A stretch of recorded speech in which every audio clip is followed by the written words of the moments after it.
Sveiks, skati!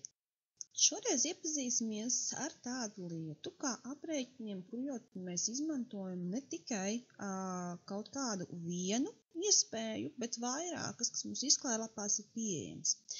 Šajā gadījumā jau iepriekš iepazināmies, ka mēs varam ievietot savā izklēlapā tādu skaistu lietu, ko sauc par nolaižamo izvēli, kur mums jau ir piedāvātas kaut kādas lietas, ar ko tad mēs strādājam. Man šajā gadījumā jau ir sagatavota tabula, kur man ir par izmaksām dzimšanas dienas ballītei, kur ir ieliktas kaut kādas konkrētas vērtības un opcija samaksāts un nesamaksāts.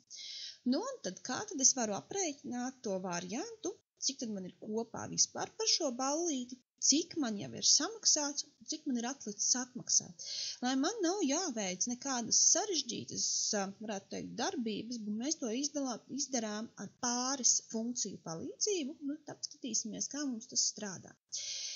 Ar kopā funkciju, cik tad man vispār kopā par ballīti sanāk, ir ļoti vienkārši. Tā mums ir funkcija sum, ar ko mēs esam iepazinušies, kur es ielasu apgabalu, un šajā gadījumā dators jau man piedāvā priekšā šo apgabalu vērtības, enter taustiņš, un es dabūnu gala rezultātu. Tad man ir opcija, tad kopā, cik tad man, piemēram, šajā gadījumā būtu jau samaksāts, un cik tad man būtu vēl jāsamaksā. Blakus ailītē man ir iespēja izvēlēties. Nu, tad, piemēram, par ko tad man jau ir samaksāts, par ko tad man varbūt vēl nav samaksāts, nu, tad attiecīgi kā kurā situācijā. Nu, un tad paskatīsimies, kā tad mēs varam dabūt šo te gala summu, lai mēs redzētu, cik tad man šajā gadījumā jau ir samaksātā summa un cik tad man vēl ir jāmaksā. Savā ziņā mēs jau strādājam ar vairāk nekā vienu funkciju, un šeit arī paskatīsimies mazliet par tām lietām, kas notiek, ja es kaut ko aprēķinos pamainu un kā tas mainās arī funkcijā. Tātad kopā, cik mums par ballīti mēs jau aprēķinājām. Tālāk man ir funkcija, tad, vai pareizāk sakot, man ir nepieciešams aprēķināt, cik tad man konkrētajā situācijā ir jau samaksāts. Nu, un iepazināmies jau arī ar funkciju, kas ir ar kaut kādu konkrētu nosacījumu. Šajā gadījumā, ja man ir jāiegūst summas variants, es izmantotu funkciju, ko sauc par SumIf. Paskatīsimies, kā viņi strādā un kā mēs šajā gadījumā ielasam šos te kritērijus. Tātad, vai nu es izvēlos caur ievietošanu vai caur summas simbolu vai ņemu arī zīmīti. Un to, ko es daru, es rakstu, ka man vajag funkciju sum, un atrodu tad sākumiņu, un atrodu, ka man ir SumIf. Nu, un tad, ko es daru tālāk? Uzklikšķinu virsū, un man prasa tad diapazonu. Un te ir ļoti uzmanīgi jālasa līdzi, par kuru diapazonu vai kuru vietu tad mums ir runāts. Mēs varam paraksīt arī tajā aprakstiņā, ņemot caur uzzini vairāk, bet es varu arī cītīgi sekot līdzi tam, kas man ir nepieciešams. Un katrai funkcijai, kuru mēs izmantojam, maliņā šeit ir tāda bultiņa izkrītošā izvēle, kura vēl piedāvā aprakstu, kurā mēs varam palasīt, kas man te ir dots. Tātad ir izskaidrots, kas ir diapazons, kas ir kritērijs un kas ir summas diapazons. Un nepieciešamības gadījumā es varu uzzināt vairāk. Tātad Google izklēlapa šajā gadījumā piedāvā ļoti daudz informācijas, kuras mēs varam izmantot, tikai mums ir jāmāk izmantot, lai iegūtu gala rezultātu. Tad šajā gadījumā diapazons. Diapazons ir tā vieta, kas prasīta, no kuras es meklēju šo te kritēriju. Manā gadījumā kritērijs, ja es skaitu kopā, cik man ir samaksātā summa, ir šajā ailītē, tur, kur esmu iekšķinājusi, pareizāk sakot, izvēlējusies samaksāts.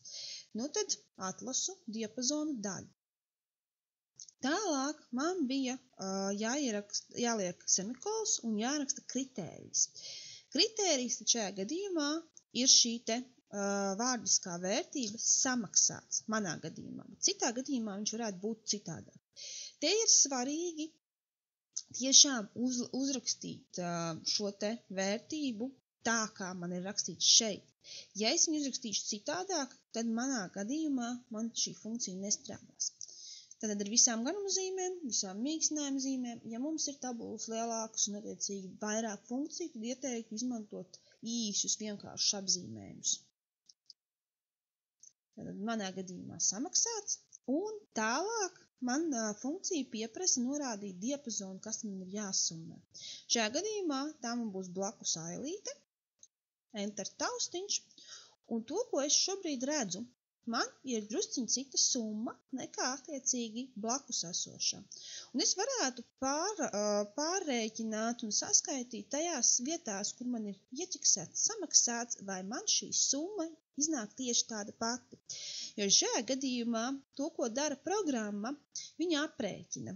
Tad esmu atķeksējusi, ka man šeit ir samaksāts, un tajā gadījumā nosacījums izpildās, un viņš skaita šo te vērtību šeit klāt. Ja man ir opcija nesamaksāts, tad šī vērtība šeit klāt netiek skaitīta. Un gala rezultātā man ir iespēja ļoti vienkārši aprēķināt atlikumu, piemēram, cik man vēl ir jāmaksā. Kā es to izdaru, ir zīme un stādu vienkārši formulu.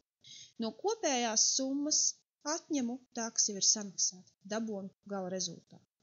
Un ja man kaut kādas daļas, piemēram, šeit mainās, redzam, mēs varam samainīt, varam arī samainīt vērtību, ja kaut kas kaut kur pamainās, un viņa mainīsies automātiski. Ja jūs būsiet manuāli rakstījuši skaitļus, nevis attiecīgi strādājuši ar formulām vai funkcijām, tad šis katru reizi būs jāpārrēķina. Līdz ar to ieteikums mācāmies strādīt funkcijas, un tādā veidā ietaupīsiet savu laiku. Un šī nav vienīgā. Mēs varam meklēt, skatīties, pētīt, un tad jau iepazīties arī daudz un dažādām citām šīm tipu funkcijām. Veiksmīgu darbošanos!